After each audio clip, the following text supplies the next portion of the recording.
Hello, सलाम, नमस्ते, आदाब. कसे आहात? बरे आहात ना? मी तुमच्या सर्वांची लाडकी शिवलक्ष्मी पायल नंदगिरी, अर्थात queen of your heart, Shivlakshmi आई साहेब. भाग 15. माझा जीवन प्रवास. सागर मंथन एक अनोखं जीवन. किन्नर जीवनाकडे वाटचाल. भाग 14 मध्ये आपण माझ्या भावाच्या लग्नापर्यंत पोहोचलो आहोत. विकासचं लग्न झालं, रिसेप्शनची पार्टी, आणि त्या रिसेप्शनच्या पार्टीमध्ये आम्ही भावाच्या दोन्ही बायका आणि आम्ही तिघांनी डान्स केला आणि लोकांच्या नजरेमध्ये आलं. तिथून सुरुवात झाली आमच्या सुखी फॅमिलीला नजर लागायला. घडलं असं, दुसऱ्या दिवसापासून कंटिन्युअसली डेज व्यवस्थित चालू होते. हां, मुळात त्या पिरियडमध्ये माझे डान्स क्लासेस वगैरे, लग्न, मी जेलमध्ये गेल्यामुळे आणि भावाचं लग्न, दोघांच्या रिसेप्शनच्या या सगळ्या गोष्टी, आणि त्यामुळे आणि घरात आता फॅमिलीची सगळी लोकं आली होती. सो मुलींचा डान्स क्लास घेणं थोडंसं बंद झालं होतं. मीन्स माझी बंद झाली. तिथून काही 8 एक दिवसांच्या अंतरातच घरामध्ये, तसं जनरल बरं होतं सगळं. लहान्या भावाची बायको खेड्यातली, तरी पण 10वीपर्यंत तिचं शिक्षण झालेलं जेमतेम.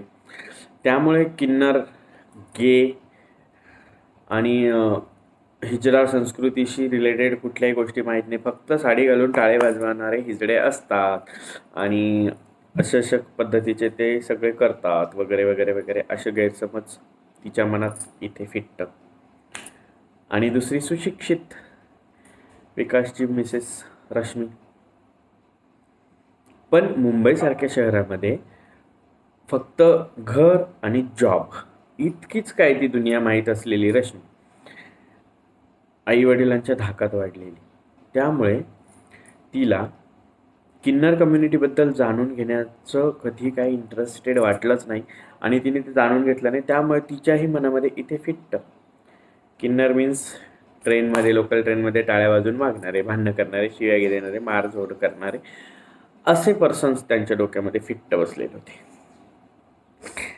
आणि माझं वागणं थोडं थोडं तसं होतं. त्यामुळे उडायला लागला खटका. मला कमाई नाही, घरात बसल्या बसल्या सकाळी उठलं, मी झोपेतनं 12 वाजता उठायचं. आता सगळं आयतं राज्य आलं होतं ना, माझ्या पण चुका होत्या. मी 12 वाजता झोपेतनं उठायचं. त्यानंतर उठल्यानंतर मस्तपैकी चहा मागायचा. आयता चहा लागतो झोपेतून उठल्यावर, अजूनही सवय आहे. त्यानंतर सगळ्या गोष्टी रिअलिस्टिक चालायच्या रोजसारख्या. खाणं पिणं, नाश्ता, बाहेरून आलं की हे, घरातून बाहेर राहणं जास्त वेळ, मग घरी आलं की जेवण, आवडीचं जेवण नसलं की तणफण करणे, असे प्रकार घडायचे माझ्याकडनं. पण तरीही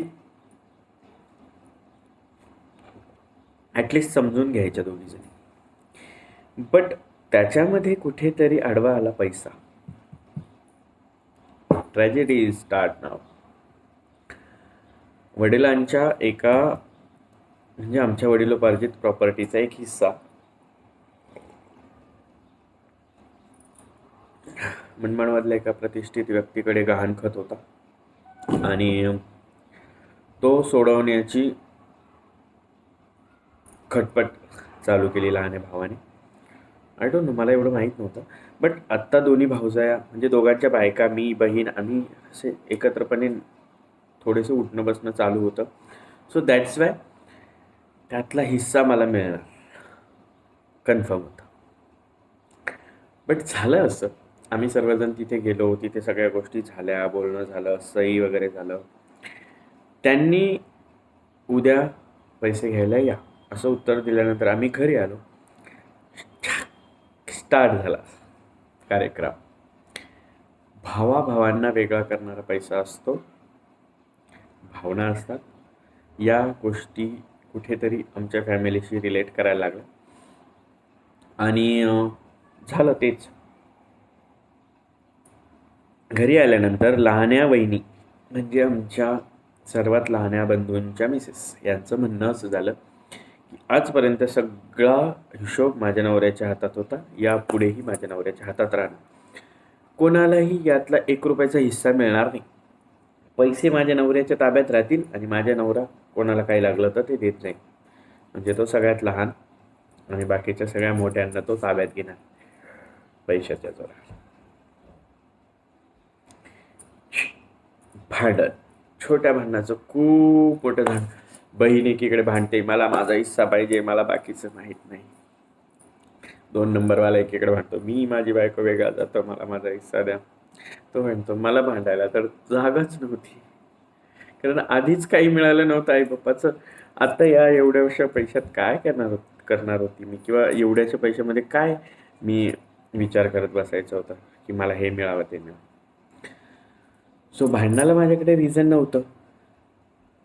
मी त्यामुळे चालू आहे त्या गोष्टी चालू ठेवल्या. त्यांचं खूप मोठं कडाक्याचं भांडण झालं. आणि भांडण झालं त्यानंतर आल्या घरामध्ये नवरात्र. नवरात्रीला एक घराच्या बाजूला छोटीशी देवी बसवली गेली. पैशांना त्या भांडणामुळे 2 दिवस, 4 दिवस, 8 दिवस, 10 दिवस उशीर केला गेला. आणि ऐन दसऱ्याच्या आदल्या दिवशी पैसे घ्यायचं ठरलं. आज रात्री पैसे आणले. लहान्या भावाने जाऊन नवमीच्या दिवशी परस्पर जाऊन पैसे आणले. घरात कुणालाच माहीत नाही. दुसऱ्या दिवशी सकाळी त्याबद्दल माहिती पडलं. घरामध्ये भर दसऱ्याच्या दिवशी कडाक्याचं भांडण. इतकं जबरदस्त भांडण की 2 भाऊ एकमेकांचा जीव घेणे इतपत. आणि तो त्याला बोलतो इथपर्यंत भांडणं झाली. आणि इथे कुठेच माझी जागा नव्हती.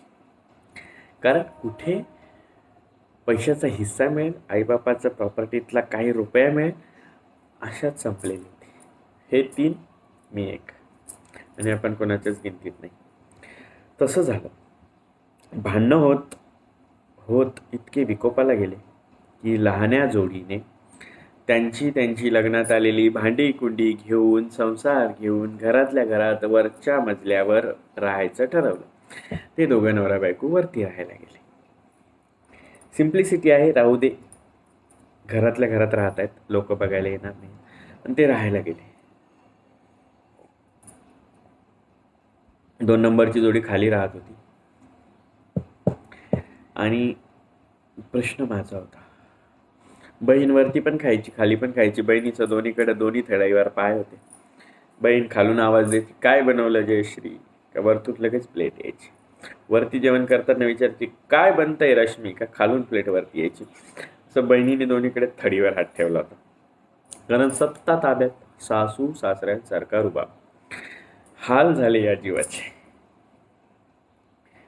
इकडे जेवण करू की तिकडे जेवण करू. आणि इन्कम सोर्स बंद असल्यामुळे काय झालं माहिती आहे का, दोन्हीकडचं जेवण बंद झालं. आणि मग तिथून जो मुलगा ज्याच्याबद्दल मी तुमच्याशी बोलत होते की त्याने मला साथ दिली, त्या मुलासोबत अटॅचमेंट एवढी जास्त वाढून गेली होती की रोज सकाळी उठल्यानंतर मी समोरच्या मावशीकडे जाऊन बसायचं. झोपेतून उठल्या जाऊन बसायचं. त्या 1 कपभर चहा बनवून द्यायच्या. तो चहा प्यायचा. घरात येऊन कशीमशी आंघोळ करायची. असतील तसे कपडे वेडेवाकडे घालायचे.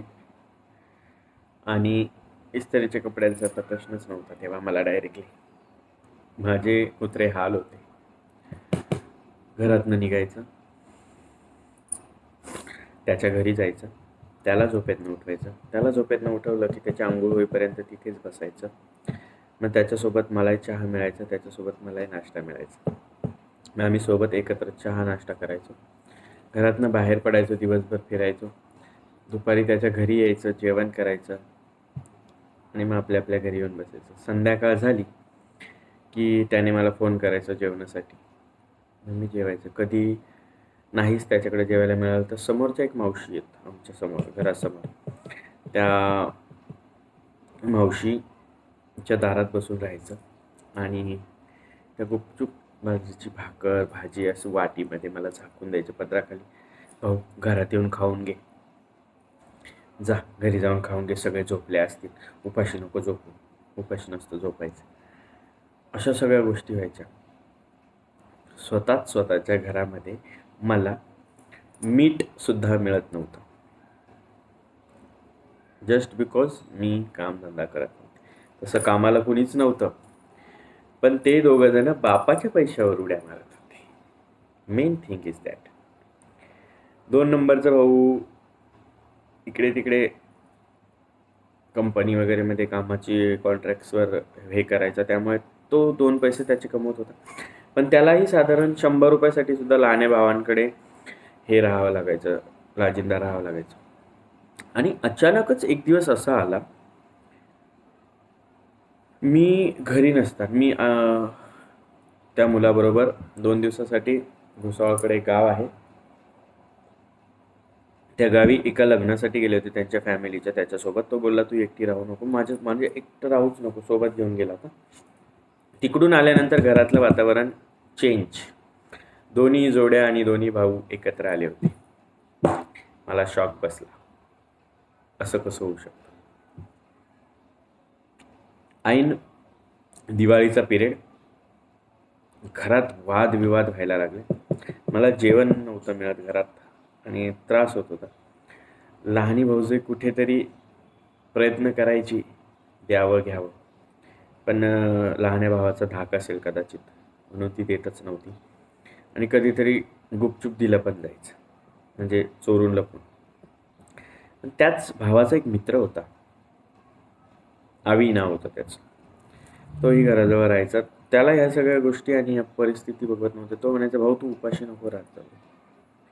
आणि तो अगदी अक्षरशः क्यू करून त्याच्या घरून मला डब्बा आणून द्यायचा. मी रात्रीचं बाहेर बसायचे, त्याने आणून दिलेला डब्बा खायचे. तो तसं निघून जायचा. मी खाऊन तो डब्बा त्याला देऊन टाकायचे. नाहीतर तो कॅरीबॅगमध्ये अक्षरशः पोळ्या आणि त्याच्यात भाजी टाकून असं बांधून आणून द्यायचा आणि तसं जेवण केलं जायचं. त्रास काय असतो हे तेव्हा कळायला लागलं. आईबाप गेल्यानंतर काय होतं हे कळायला लागलं. आणि साथ दिली फक्त त्या मुलाने खूप. परत आल्यावर बघितलं 2 भाऊ एकत्र होते. मग एक दिवस खूप भूक लागली. असं ठरलं, तिकडे त्याच्या घरी कोणी नाही. तो फॅमिली फंक्शनसाठी पूर्ण फॅमिलीसोबत गेलेला. इकडे मी कोणाकडे मागू शकत नाही. समोरच्या मावशी घरी नाही, त्याही भावाच्या लग्नाच्या संदर्भात बाहेरगावी. पोटाची भूक त्रास देते ना, म्हणून खूप भूक लागली. म्हणून टोपल्यामध्ये असलेली बाजरीची भाकर अर्धी मोडली.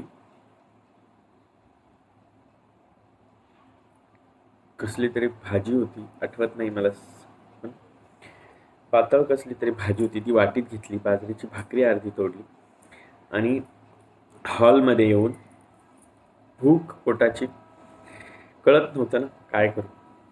मग जेवण करायला सुरुवात केली. तेवढ्यात आला 2 नंबरचा भाऊ. बहीण आणि दाजी वरतून खाली उतरले. भूक लागली होती दाजींना आणि ती भाकर दाजींसाठी बनवलेली होती. हां, ठरलं असतं आणि ठरवलं असतं तर बहीण अजून एक भाकर बनवून दाजींना देऊ शकत होती. दाजींनी समजदारपणा दाखवून खाऊ द्यायला पाहिजे होतं, अजून घे असं म्हणायला पाहिजे होतं. आणि बहिणीने दुसरी भाकर, जाऊ दे खाल्ली तर खाऊ दे. कारण मी अगदी खूप 15-20 दिवसानंतर घरात जेवण करत होते, दसऱ्यापासून तर अगदी दिवाळीच्या 1-2 दिवसापर्यंत.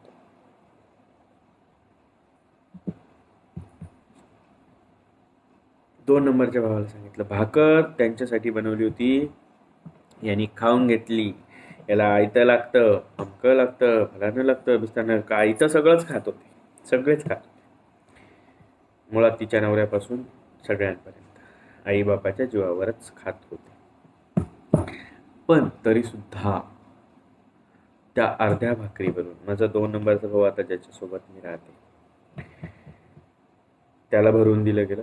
तो खूप चिडला आणि अर्ध्या भाकरीवरून दुसऱ्यांदा माझ्यावर हात उचलला गेला. तेव्हा अर्ध्या भाकरीची किंमत काय असते ते कळायला लागलं. ठरवलं नाही, आता या घरात राहायचं नाही, या घरात खायचं नाही. कारण माझे आईबाप, माझंच घर आणि माझ्याच घरात पाहुण्या माणसासाठी बनवलेल्या भाकरीतला अर्धा भाकरीचा भाग मी खाल्ल्यामुळे मला माझ्याच घरात माझ्याच माणसांकडून मारझोड होते. थोड्या वेळ प्रसंग डोळ्यासमोर आणा की मी अर्धी भाकर खात बसलेले आहे, त्यातले 2-3 घास खाऊन झाले. 2 नंबरचा भाऊ आलाय आणि वरतून दाजीन बहीण आलेत खाताना बघून आणि सांगायला सुरुवात केली, भावाने ती समोरची भाकर सुद्धा उचलून घेतली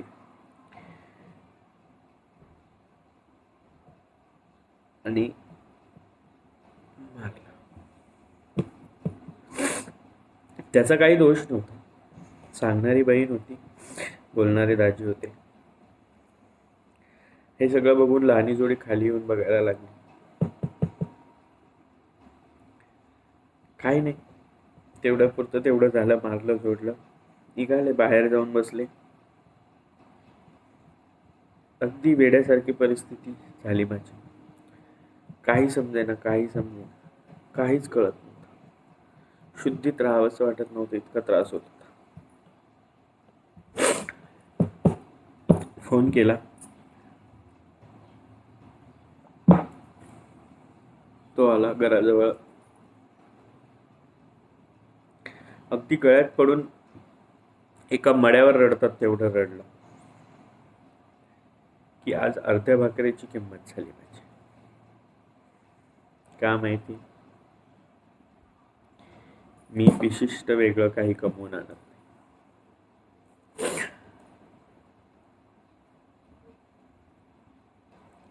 ऐन दिवाळीचा वेळ आला. 20 दिवसामध्ये ह्या सगळ्या गोष्टी घडत असताना दिवाळीच्या आदल्या दिवशी आई वडील वारले आहेत. दिवाळीच्या आदल्या दिवशी हे चर्चा झाली घरात की आई वडील वारलेले आहेत, तर यावर्षी दिवाळी करायचीच नाही. खरं तर पहिली दिवाळी 2011 मधली गेली होती. वर्ष झालं नव्हतं म्हणून दिवाळ सण करायचंच नव्हतं. आता 2012ची लग्न, दोघांची लग्न झाल्यानंतरची दिवाळीचा हा पिरियड होता. पण त्यांना दिवाळी करायचीच नव्हती. म्हणजे त्यांनी ठरवलं होतं की आपल्या घरात सण साजरा होणार नाही आई वडील गेले तर. ठीक आहे, साहजिक त्यांचा विचार करणं योग्य होतं. पण घरात 2-2 सवाष्णी होत्या. छोटीशी महालक्ष्मी, लक्ष्मी, एक शिराई, लाह्या बत्ताशे आणून लक्ष्मीपूजन करावं असा भोळा बाबडा मनाचा विचार होता. तसं मी बोलून दाखवलं. पण ऐन दिवाळीच्या दिवशी दोन्हीही जोड्या लक्ष्मीपूजनाच्या दिवशी घरात एकही दिवा न लावता, पूजा न करता, लक्ष्मीपूजनासाठी 50 रुपये खर्च न करता हॉटेलमध्ये जेवायला गेले. डोक्यात सनक जबरदस्त बसली. हॉलमध्ये बसून धो धो रडू वाटलं. आई वडिलांच्या फोटोकडे बघून रडावंसं वाटलं. किचनला लॉक होतं ते घरातून जाताना, वरती त्यांच्या किचनला लॉक होतं ते घरातून बाहेर जाताना. दोन्ही किचनला लॉक. आई वडिलांसमोर दिवा लावायचा तर कापूस आणि तेल सुद्धा कुठून आणू शकत नव्हतो, इतकी परिस्थिती होती.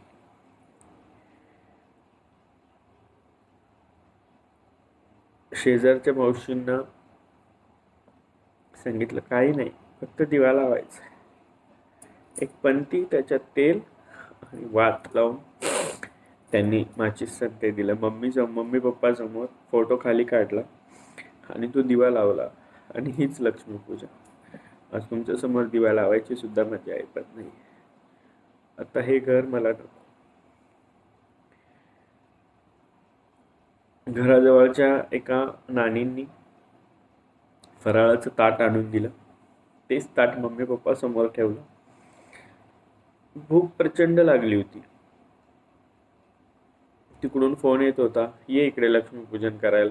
तिकडे कोणी नसेल. नाही, मी नाही येणार, मी घरीच आहे, घरीच पूजा करायची मम्मी पप्पाची.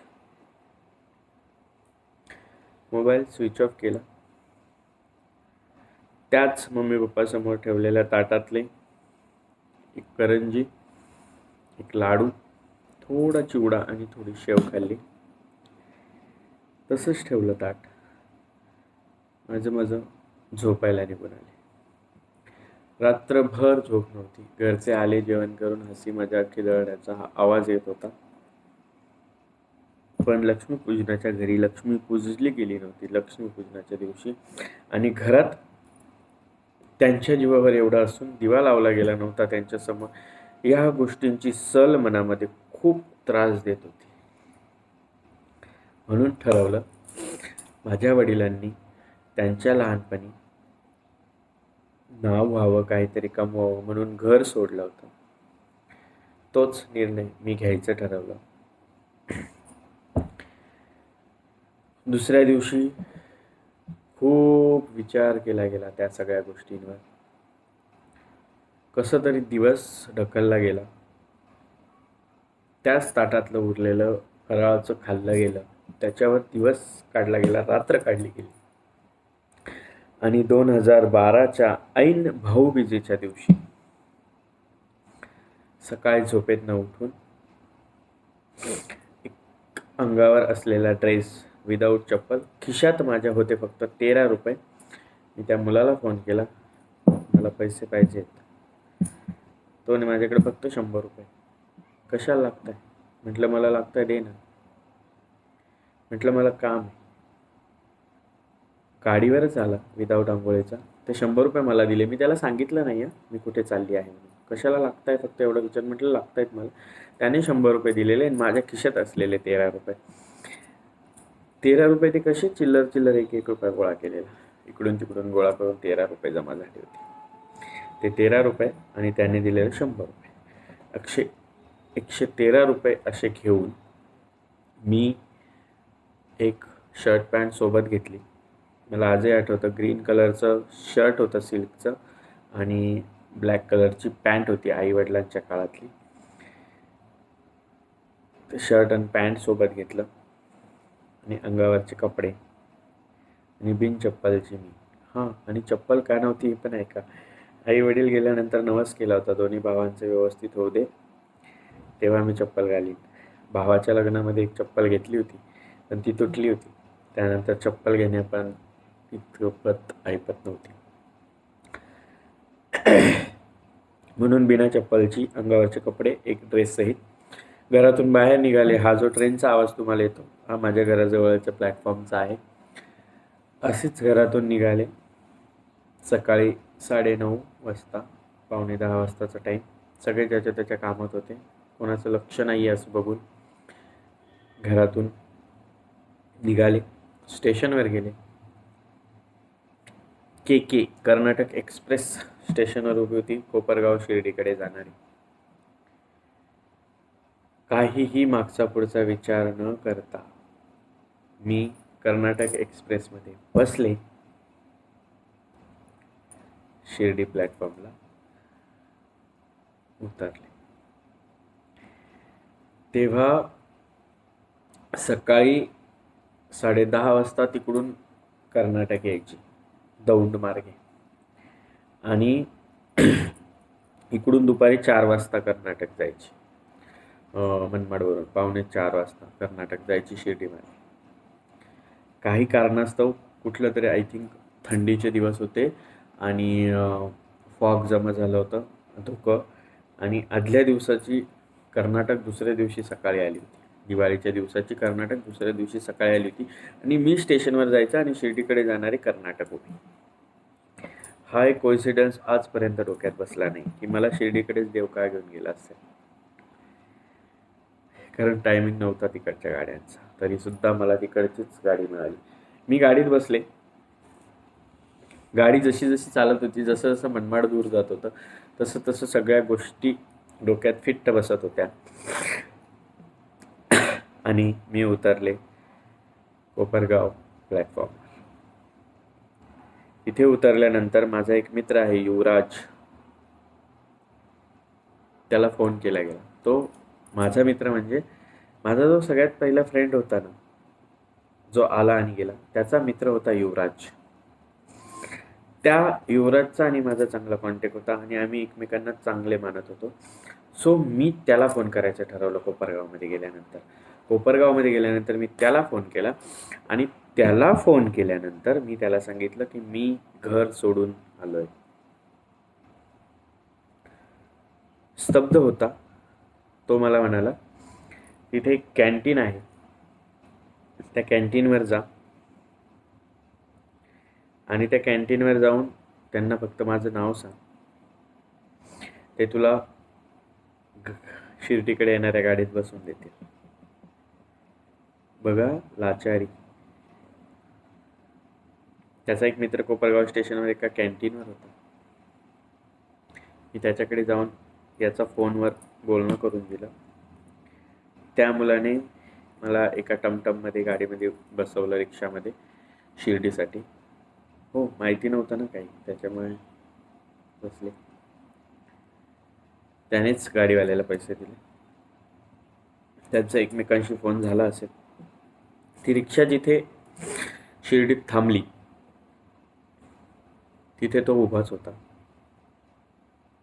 आणि ती गेल्यानंतर फक्त गाडीवर बसवलं त्याने आणि तो त्याच्या घरी घेऊन गेला. घरात गेल्यानंतर आधी त्याने मला जेवण दिलं. आजही आठवतं, उसळ आणि चपाती, मटकीची उसळ आणि चपाती जेवण होतं. मी जेवण केलं. गाडीवर घेऊन बाहेर आला. साईबाबाचं आधी दर्शन घेऊ म्हणाला. मी साईबाबाचं दर्शन घेतलं. खूप गर्दी होती, भाऊबीजेचा दिवस होता, शिर्डीत खूप गर्दी होती. दर्शन घेतलं आणि मग आम्ही येऊन बसलो एका कट्ट्यावर आणि मी त्याला सगळी स्टोरी सांगितली की युवराज असं असं झालं रे. त्याचं एक वाक्य होतं, एवढ्या मोठ्या करोडपती बापाचा मुलगा तू काय करणार आहेस शिर्डीमध्ये आणि किती दिवस असा राग धरणार आहे? तुझे घरचे तुला शोधतील. बघू ना, नंबर आहे माझ्या घरच्यांकडे माझा. सकाळी 9:30 पासून घरातून निघालाय, जवळपास संध्याकाळ होत आली, अजून तरी कोणाचा फोन आला नाही आणि विचारला नाही. हो, त्या मुलाचा फोन आला होता. त्या मुलाने फोन करून विचारलं, कुठे आहेस? मी सांगितलं माझं काम होतं, मी शिर्डीला आली आहे युवराजकडे. कधी येणार आहे? म्हटलं मी फोन करते. मी फोन कट केला आणि तो भाऊबीजेसाठी त्याच्या फॅमिलीसोबत, आईसोबत निघून गेला त्याच्या मामाच्याकडे जळगावला. मग मी युवराजला स्टोरी सांगून हे झाली आणि म्हटली मला काम बघ. तो म्हणाला, काय काम बघू तुला? तू एवढा सुशिक्षित आहेस, सगळं कळतं तुला, मग तू काय काम बघायचंय? मी सांगितलं काहीही कर युवराज, पण मला काम बघ. आणि तिथून वेगळ्या पद्धतीने सगळ्या गोष्टी घडायला सुरुवात झाली आणि त्या गोष्टींमुळे आयुष्य बदलत गेलं. आणि मला काय काम लागलं, मी काय काम केलं, तिथून माझं जीवन कसं वेगळ्या पद्धतीने बदलत गेलं, माझ्या आयुष्यात असलेल्या व्यक्तींचं काय झालं, मला शिर्डीच्या द्वारकामाईमध्ये 3 दिवस का बसून खावं लागलं, इथून सगळ्या गोष्टी मी तुम्हाला सविस्तर सांगणार आहे. कारण आता तर सुरुवात झाली आहे कष्टाला आणि त्रासाला. हा अध्याय असाच पुढे चालू राहणार आहे. भाग 16 मध्ये बघूया माझं शिर्डीमध्ये सुरू झालेलं नवीन आयुष्य, माझा जीवन प्रवास, सागर मंथन, एक अनोखा जीवन, किन्नर जीवनाकडे वाटचाल. बघत रहा. उद्या पाहू भाग 16 मध्ये पुढील वाटचाल. तोपर्यंत काळजी घ्या स्वतःची आणि हो, चॅनल सबस्क्राईब करायला विसरू नका. सगळे व्हिडिओज लाईक करा आणि मित्रांपर्यंत पोहोचवा.